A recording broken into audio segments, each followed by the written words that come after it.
Daniel, a young and aspiring businessman, met his future wife, Barbara, on a beach where he was vacationing with friends.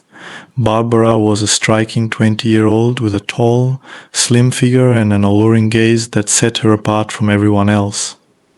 She seemed like a creature from another world, a cover girl. From the moment he saw her, Daniel was determined to meet her. To his surprise, it was quite easy. He approached her at the bar, offered to buy her a drink, and she accepted. They then strolled and chatted under the romantic stars on the promenade. Barbara had just graduated from college, while Daniel boasted about his burgeoning business. That very evening, they ended up in bed together. Barbara, who had claimed to have had no serious relationships before, astounded Daniel with her prowess. She transformed the moment she undressed, becoming a wildcat. She undressed him, kissing and licking almost every inch of his body. When they finally made love, Barbara moaned, writhed, and gasped with such intensity that the hotel bed nearly collapsed, and the neighbors banged on the wall in protest. By the time Daniel climaxed, Barbara had already done so 4 times. The young businessman hinted that her limited sexual experience didn't seem to match her skill level. Curled up on the sheets, Barbara eventually confessed that she had had a boyfriend with whom she had made love only twice before he betrayed her, a topic she didn't want to discuss further. Daniel believed everything she said, the ex-boyfriend's betrayal and their love at first sight. Their whirlwind romance reached its peak within a few passionate days, and soon Barbara moved in with her future husband. At the wedding, Daniel finally met her parents, but in his drunken happiness, he paid little attention to their strange looks. He believed his wife didn't need to work since he earned enough for both of them. Keeping her away from temptations seemed safer. However, he severely underestimated Barbara. Initially, everything seemed fine. At a party with his colleagues, one drunkenly claimed that Daniel's wife was cheating on him. Daniel nearly attacked the man for such accusations. Later, he found a vibrator among her belongings, which hurt his pride, though he considered himself modern enough to overlook it.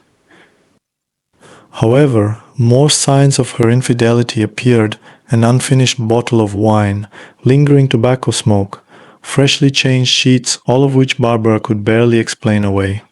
But the love bites on her neck and chest were undeniable evidence of her betrayal. Barbara never admitted her guilt, and Daniel couldn't bring himself to divorce her. He was in a strange, almost mystical sexual dependence on her. The idea of living without their wild escapades in bed was unimaginable, and he had grown used to her spontaneous advances. The breaking point came when a neighbor complained that Barbara tried to seduce her husband. Barbara couldn't become a faithful wife. After one final warning, she started hiding her affairs better. Daniel was supposed to go on a business trip with tickets already purchased. He said goodbye to his wife and left for the airport, but his partners called just before the flight to cancel the trip due to a change in circumstances.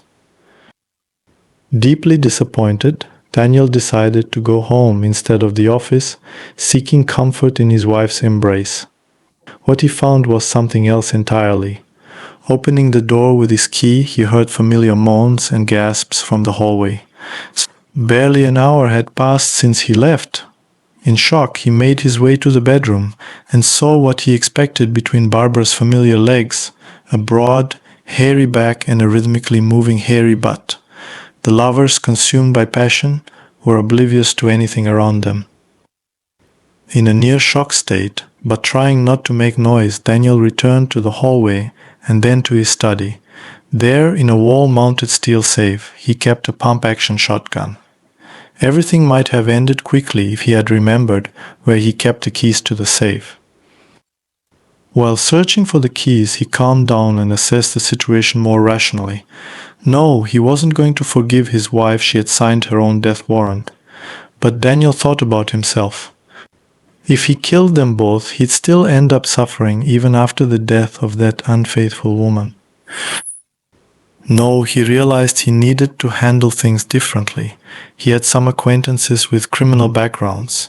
He contacted an old friend named Jack, who had a criminal past. Jack agreed to the plan without hesitation.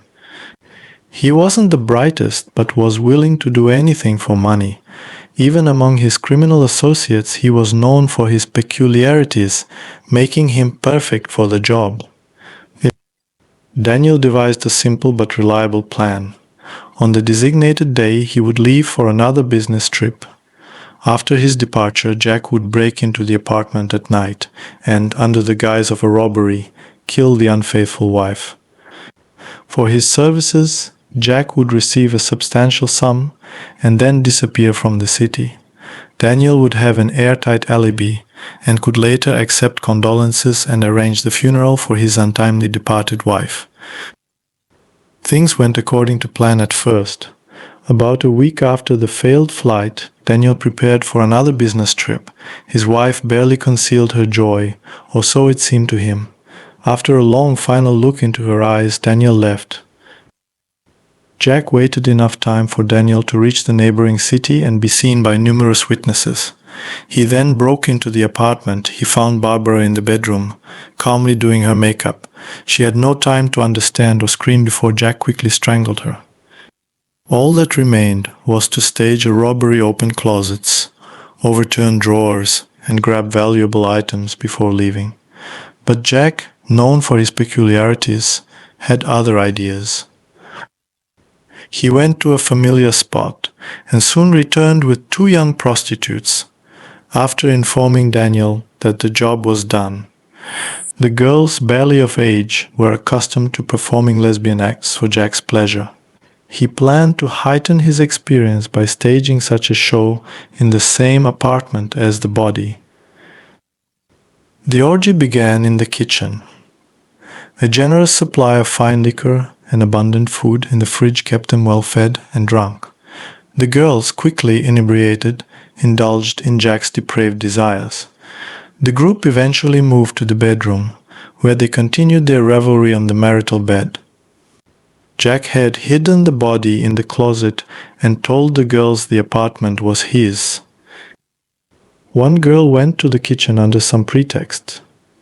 Jack, perhaps guided by a criminal instinct or suspicious behavior, followed her. He saw her slipping an unknown powder into his drink. The girls had intended to drug and rob him, a trick that had worked many times before.